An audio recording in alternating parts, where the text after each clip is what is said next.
विहीर, कुवा, and wall means भिंत. हा असा दुसरा ऍप्लिकेशन आहे. टेक्स्टबुकच्या पेज नंबर 4 वर आहे. इथे फिगर मध्ये दाखवलेलं आहे. विहीर वेल ही दाखवलेली आहे डायग्राम मध्ये. In this diagram shows A point. In A point, या A पॉइंट जवळ एक मोटार गाडी चालक आहे, रायडर आहे, आणि तो असा गोल फिरतोय. कसा? या इनसाइड द वेल असा गोल फिरतोय, म्हणजे सर्कल मध्ये फिरतोय. त्याचा रेडियस R आहे. इथे दाखवलेला नाही आहे, पण आहे. Here M be the mass of the vehicle. तो चालवणारा जो गाडी आहे, मोटरसायकल असेल किंवा कार असेल, त्या विहिरीमध्ये चालवणारा आहे, त्याचं मास स्मॉल m कन्सिडर केलेलं आहे. This vehicle of mass m moving in circular path inside the wall. Now consider just momentarily the rider stop at point A.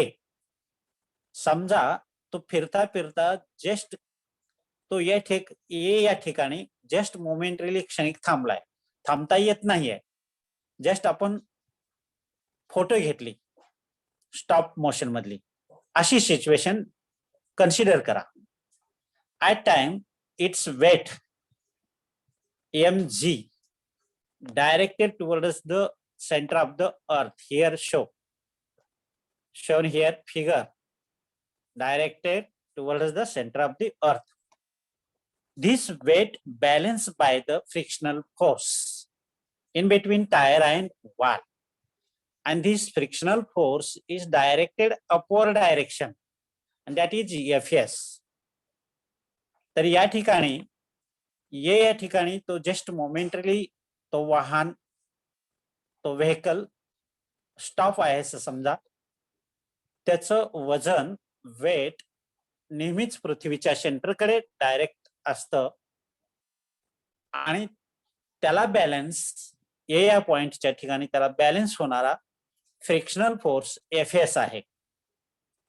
Static frictional force Fs आहे. ते आपण कालच्या ऍप्लिकेशन मध्ये बघितलेलं आहे. म्हणजेच इन केस हे दोन्ही अपोजिट डायरेक्शन आहेत, weight and frictional force, these are opposite direction.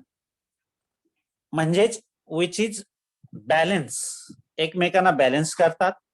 म्हणजे Fs is equal to mg असा आपल्याला एक्सप्रेशन मिळतो. हा एक्सप्रेशन इक्वेशन नंबर 1 आपण असं कन्सिडर करूया.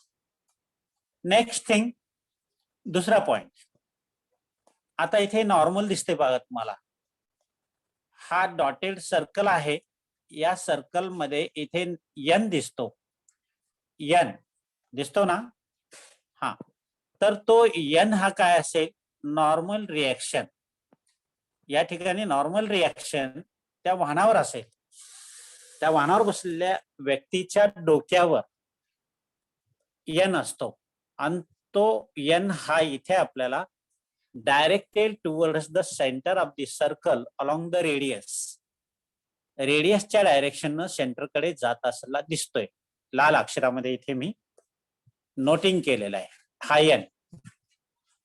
आणि त्याच वेळेस when the vehicle moving in circle, that time centripetal force produced which is directed towards the center, तो CF दिसतो इथे.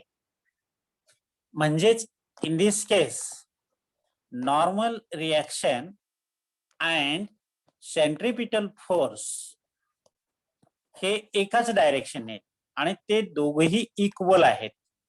म्हणून या ठिकाणी आपल्याला असा एक्सप्रेशन दाखवलेला आहे. सेंट्रिपिटल फोर्स आणि नॉर्मलचा इक्वेशन नंबर 2 मध्ये दाखवलेला आहे. काय दाखवलंय?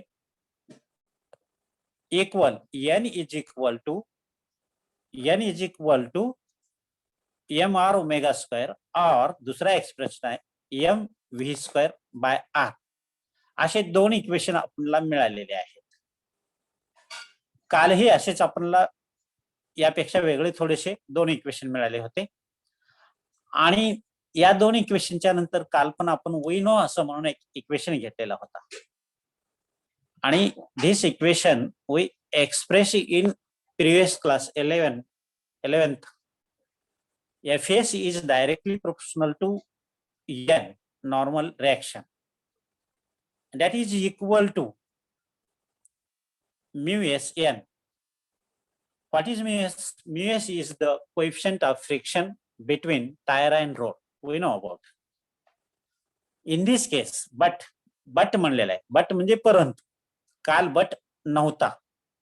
आज but आहे. but म्हणला की थोडंसं वेगळं काहीतरी सिच्युएशन असते. म्हणून but in this case Fs can be less than mu Sn. इथे Fs जो आहे अपवर्ड डायरेक्शननी फिगर मध्ये दाखवलेला आहे तो लेस राहू शकतो, कमी राहू शकतो कुणापेक्षा म्यू एस एन पेक्षा. म्हणून तो एक्सप्रेशन आपण असा लिहिलेला आहे, खाली लिहिलंय पहा. काय लिहिले? Fs, एक मिनिट, खाली काय लिहिलंय आपण? Fs इक्वल और लेस दॅन म्यू एस एन. तो इक्वल ही राहू शकतो किंवा लहान राहू शकतो, मात्र ग्रेटर राहू शकत नाही. हा इक्वेशन नंबर 3 म्हणला आहे. तर आता वरील आपण इक्वेशन 1 आणि 2 जे काढलेले आहेत एक्सप्रेशन ते या 3 इक्वेशन मध्ये पुट अप करायचं आहे. Equation number 1 and 2. Equation number 1 काय आहे? Fs इक्वल टू mg आहे. म्हणजे Fs ची किंमत mg पुट अप केली आणि n ची किंमत आपण centripetal force mv square by r हे पुट अप केलेलं आहे. म्हणजेच आपल्याला एक्सप्रेशन मिळेल इथे दोन्ही साइडला mg आणि इकडे पण mv स्क्वेअर आहे. m आणि m कॅन्सल म्हणजे राहतं काय? g equal or less mu S V square by R. तोच तो इथे लिहिलेला आहे. यानुसार आपल्याला या इक्वेशन वरून व्ही स्क्वेअर किंमत काढायची.